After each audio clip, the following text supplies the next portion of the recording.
E aí, gente, tudo bem? Aqui é o Bruno e hoje nós vamos continuar com o nosso mini curso de gramática. Dessa vez nós vamos falar sobre os advérbios e as interjeições. Se você está gostando deste conteúdo, não deixe de dar o seu joinha, se inscrever no nosso canal no YouTube, no Facebook, no Instagram para acompanhar as novidades. Este curso, como eu já disse em outra ocasião, apresenta os conceitos básicos das classes gramaticais e de outras lições de outros tópicos do estudo gramatical. E posteriormente nós vamos trabalhar esses conceitos de uma forma mais detalhada em vídeos específicos. Então esse mini curso, até como o próprio nome diz, é para apresentar o básico, mas nós vamos nos aprofundar em outro momento. Então aguarde. Vamos lá? Então, vamos começar o nosso tópico falando sobre os advérbios. O advérbio é um termo invariável que acompanha o verbo, indicando uma circunstância, tempo, modo, intensidade, entre outras que nós vamos falar aqui nessa lição. A sua função é modificar a significação verbal, complementar a significação desse verbo. Então, até eu coloquei aqui que a palavra advérbio vem de adverbum, é próximo do verbo, ad, próximo, verbum, palavra. Uma observação aqui, apesar de ter geralmente associado ao verbo, ele também pode modificar o sentido de adjetivos e de outros advérbios. Aqui alguns exemplos. Os alunos estão bastante preocupados com a desatenção dos alunos. Perdão aqui pela repetição. Os professores estão bastante preocupados com a desatenção dos alunos. Então, o bastante está relacionando com preocupados. Ele aumenta a intensidade do preocupados. Então, uma preocupação grande, muito grande. Então, aqui o bastante, advérbio, altera preocupados, adjetivo. Mesma coisa aqui, você está muito mal. Esse muito modifica o sentido de mal. Muito mal, não é pouco mal ou apenas mal. Muito mal. Também um advérbio de intensidade, certo?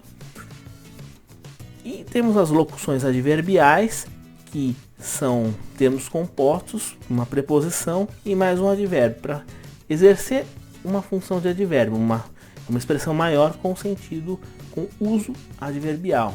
Às vezes, ao longe, alguns exemplos. Embora seja um termo invariável, o advérbio pode, em alguns casos, sofrer uma flexão de grau. São poucos casos, bem específicos, e geralmente essas modificações dão um sentido mais afetivo, indicando algo relativo ao estado de alma de quem fala, como cedinho, minha mãe chegou cedinho, que é uma forma de carinho, assim, uma forma mais carinhosa, ou mais informal, ou mais infantil de dizer cedo. Ela chegou tão rapidamente quanto eu. Ele chegou em casa muito rapidamente. Aqui, essa variação de grau, ela é analítica.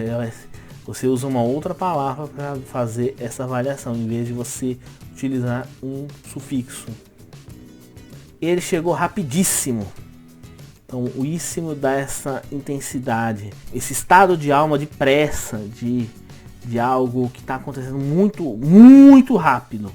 Então, são poucos casos, mas existem, de flexão de grau dos advérbios. Aqui as classificações básicas dos advérbios. Essa classificação ela tem origem semântica, ou seja, no sentido que eles exercem quando são usados. Os advérbios e locuções adverbiais estão classificados de acordo com a relação semântica, ou seja, de sentido, de significado, que estabelecem com o termo com o qual estão relacionados, ou ao qual estão relacionados.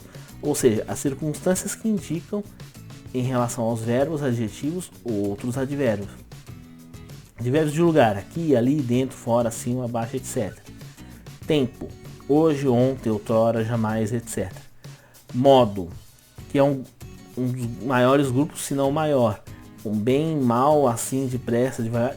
E praticamente todos os advérbios terminados em mente, que são advérbios que são palavras derivadas, como rapidamente, intensidade, muito, pouco, bastante, mais, menos, dúvida, talvez, quiçá, caso, porventura. Afirmação, sim, certamente, seguramente. Esses aqui não são de modo, são de afirmação, porque dão um sentido semelhante ao sim, a uma afirmação. Negação, não, absolutamente, de forma...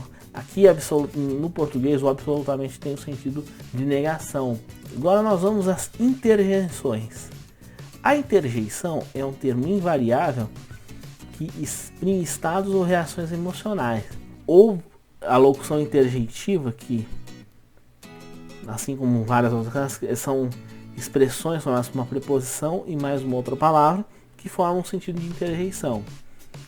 Como elas transmitem uma informação completa, não depende da ligação com outros termos, alguns gramáticos consideram as interjeições como frases rudimentares, no caso, frases nominais. É importante dizer que a interjeição, diferentemente de outras classes, ela se basta, ela geralmente tem um sentido completo, ela significa por si só, e ela tem um apelo a quem fala, ou representa assim, um estado de alma de quem está falando. Quando digo ai, puxa, nossa, representa alguma coisa, algum estado de alma, seja medo, decepção, surpresa de quem está falando. Mas, por exemplo, quando eu falo fogo, eu estou querendo dar um alerta para uma outra pessoa. Então, ela está muito ligada, ela tem uma função mais discursiva e enunciativa do que necessariamente sintática, pela própria natureza da interjeição. Vamos aqui a alguns exemplos. As interjeições de alegria: oba, viva, que maravilha. De alívio: ufa, ai. Afirmação ou estímulo: coragem, vamos, avante. Aplauso: bravo, bis, muito bem. Desejo: tomara, oxalá. Dor: ai, ui. Espanto ou surpresa: vixe, ó, puxa vida, caramba. Invocação: psiu, atenção, olá. Impaciência: irritação ou desapontamento: droga, que coisa, saco. Medo: cruzes, credo. Suspensão: basta, chega. Então, a gente pode ver que a interjeição funciona muito mais para ou o falante falar sobre algo relativo a si mesmo, uma emoção positiva, negativa, um desejo, uma sensação de alívio, ou para interpelar alguém, ou para chamar a atenção de alguém, ou para se referir a alguém, como é o caso das interjeições de afirmação ou de suspensão. Coragem, você está se referindo ao outro, assim, você está tentando modificar o estado do outro, o estado de alma do outro. Coragem, vamos, avante. Ou mudar o seu comportamento, quando fala basta, chega, para ele parar de fazer alguma coisa. O importante é que elas se bastam como frases, ou mesmo parágrafos, ou mesmo textos. Uma interjeição não precisa assim, de outros recursos para ela se significar.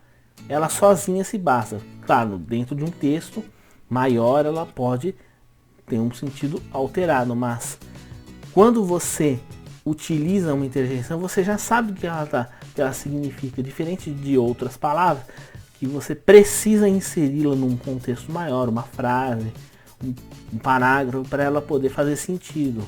Que não basta o sentido base que ela já traz, assim, como consta nos dicionários, ela precisa estar num todo maior, diferentemente da interjeição, que já tem uma carga semântica muito mais esclarecedora, muito mais forte. Com isso eu encerro a lição de hoje. Espero que você tenha gostado desse vídeo e espero que acompanhe os próximos vídeos do nosso mini curso, e nós vamos aos poucos falando dos verbos, das preposições, e depois vamos falar sobre lições sintáticas. Então aguarde os nossos próximos vídeos Um grande abraço, fique com Deus e até a próxima.